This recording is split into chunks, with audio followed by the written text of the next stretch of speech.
Hey, what's up, everybody? This is Charles, and I welcome you guys to another episode of the Dreamerspro Show, where we cover everything from sports, hot topics, classic debates, entertainment, and where we give you guys a fresh perspective on things and how we see them. And today we got some big news for you guys, but before we get into it, make sure you go ahead and hit the subscribe button. We're trying to get to 50,000 subscribers by the end of the year, so we really appreciate it if you help us reach that goal. So go ahead and subscribe to the channel. Anyway, just 2 days ago, we put up a poll on our channel asking the question, who's more likely to return this season and play basketball between Kyrie Irving and Ben Simmons? And on that poll, about 12,000 people voted, and 59% of the people said, 59% of the people that voted said that they believe that Kyrie Irving, we would have a higher likelihood of seeing Kyrie Irving play this season. And guess what?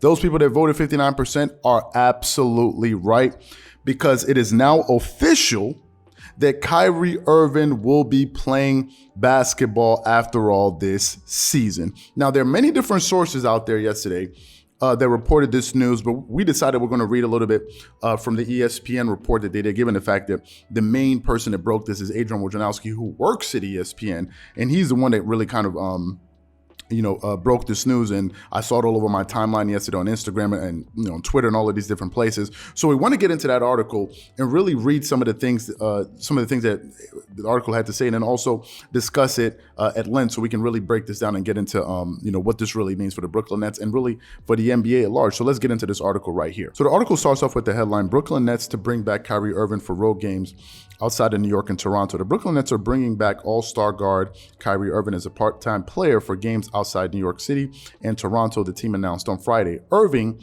who had been unwilling to satisfy the New York City mandate and become vaccinated to play in home games or road games at Madison Square Garden, will be eligible to play in select road games once he is able to pass a series of tests and get back into shape, sources told ESPN Adrian Wojnarowski.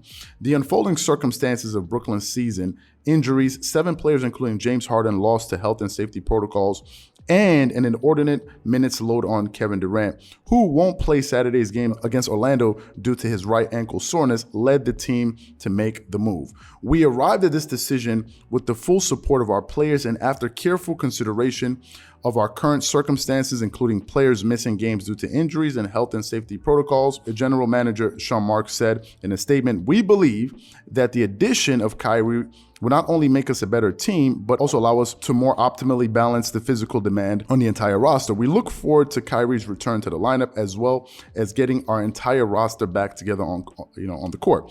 The point guard's return isn't expected to happen quickly. Irving has to test negative on 5 successive days before he can rejoin the team. Once he returns, he must test every day as an unvaccinated player. The New York City mandate allows Irving to practice at home, and the Nets agreed with Irving on a plan that would allow him to start ramping back up to return, sources said. It's really an important topic," Nash said on Durant's playing time before Brooklyn beat the Philadelphia 76ers 114-105 at Barclays Center on Thursday night. "I don't know we can continue to lean on him the way we have. It doesn't feel right." Nash later added, "It's not safe or sustainable to lean on him like that. There's going to be a lot of consideration, and we'll have to figure out ways to give him breaks." Well, first of all, this is very surprising. This is the shocking turn of events for me, because the Nets now have decided that they want to bring him back as a part-timer. Now, if you guys remember,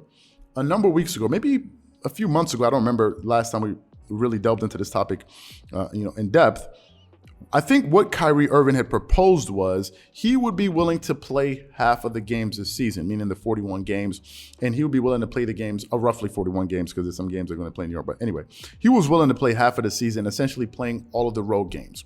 Initially, Joe Tsai, who's the owner of the team, the general manager, Sean Marks, and these guys rejected that idea. They said, listen, and because we did a video on this, the owner said, how's it going to work? How's practice going to work? So they initially rejected that idea. They didn't think it was a good idea. So when I saw the report yesterday, that Kyrie Irving will be coming back as a part-timer, that really surprised me. That's number one, right? That's number one. Now, they're also saying he will be able to play in all games outside of the games in New York and Canada, because, Canada now has implemented a strict mandate where if you're not fully vaccinated, you're not even, I don't even think you're able to play there or enter the country. I'm not sure what they said, but that's what Canada is saying now. I think the main reason for his return was outlined in the comments that the GM made, Sean Marks. I think they needed Kyrie due to other players being injured and because of the load or the burden that they've been putting on Kevin Durant, who, by the way, has been sensational all season long. We've done a few videos recently kind of defending KD. I think Kevin Durant is playing the best basketball of anybody in the NBA right now. Obviously, his team is the number one team in the Eastern Conference. He's doing it with a lot of his players missing. Now, to be fair, KD is not the only one in the NBA that's playing with teams that are missing players. But if we're looking at all the players that are in a similar situation, he's the one playing the best of all of these different players. So Kevin Durant is already having a sensational season. However, there's a lot of a burden on him. Right? They're really running him into the ground as far as the minutes that he's playing. And I think we're kind of forgetting that prior to last season, Kevin Durant missed an entire year because of he ruptured his Achilles. Like, Kevin Durant is playing so well. He's shooting over 50% from the field. Like, we forget that just a few years ago, Kevin Durant ruptured his Achilles tendon. Right, we forgot about that, and they're beginning to put so much of a load on him. So I think that's one of the things they're also considering, given the fact that they also said that. From a team standpoint, I get it, right? Because they need another body, and obviously, if you have somebody, an all-star like Kyrie Irving, who was absolutely sensational, there's no way your team is not going to get better because Kyrie Irving he's a hell of a player. Last time we saw Kyrie, which was last season, in 54 games, he scored 27 points per game. He shot 50% from the field, 40% from the three-point line, 92.2% from the free throw line, got you 4.8 rebounds, 6 assists, only 2 turnovers, and 1.4 steals and 0.7 blocks per game. So the last time we saw Kyrie Irving, he was a 50, 40, 90 player. And I don't care who, whatever team it is, if you airdrop a 50, 40, 90 player on your team is going to get better. There's no two ways about it. So to me, the Nets right now already have the best record in the Eastern Conference. Then you're considering now adding Kyrie Irving back to the rotation. They're only going to get better. Now, my question is, number one, around the logistics. How are they going to make it work? Because this situation seems to be unprecedented to me. I've never seen a situation in which you have a player that's going to be playing now essentially half of the games and only playing road games. I don't know how that's going to work. And I'm not asking that question from a negative standpoint. I'm asking it from a standpoint of curiosity. I genuinely want to see how they're going to be able to pull that off, right? I want to see how that's going to work. So that's one of the things, because I've never seen a situation like that before.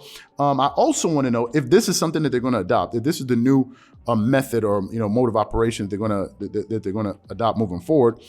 Are they going to carry this over into the playoffs, right? Because the Brooklyn Nets are going to make the playoffs, and the question is, if Kyrie Irving doesn't get vaccinated or fully vaccinated by that time, is he only going to be playing road games? That's something I'm also going to be interested in finding out, because remember, now the precedent is going to be set. So I don't see why they would stop all of a sudden in the playoffs. So are we going to see a situation in which Kyrie Irving is only playing road games in the playoffs? That would be unheard of, but it's something that remains to be seen. And finally, I wonder, is Kyrie Irving going to get vaccinated later on this season? Some people have thrown some notions out there that they have different type of potential vaccines that it could take. I think some are plant-based. I don't know, whatever it is. The question is he going to opt to change his stance on this situation once he gets back on the court? So there are many questions kind of rolling around in my mind, but at the present moment, this is the biggest news that we have currently in the NBA. So we had to cover it. So my question to you guys is, what do you think about this return of Kyrie Irving to the Brooklyn Nets? What do you think, how do you think it's going to work from a logistics standpoint, from a chemistry standpoint? How do you think it's going to help the team?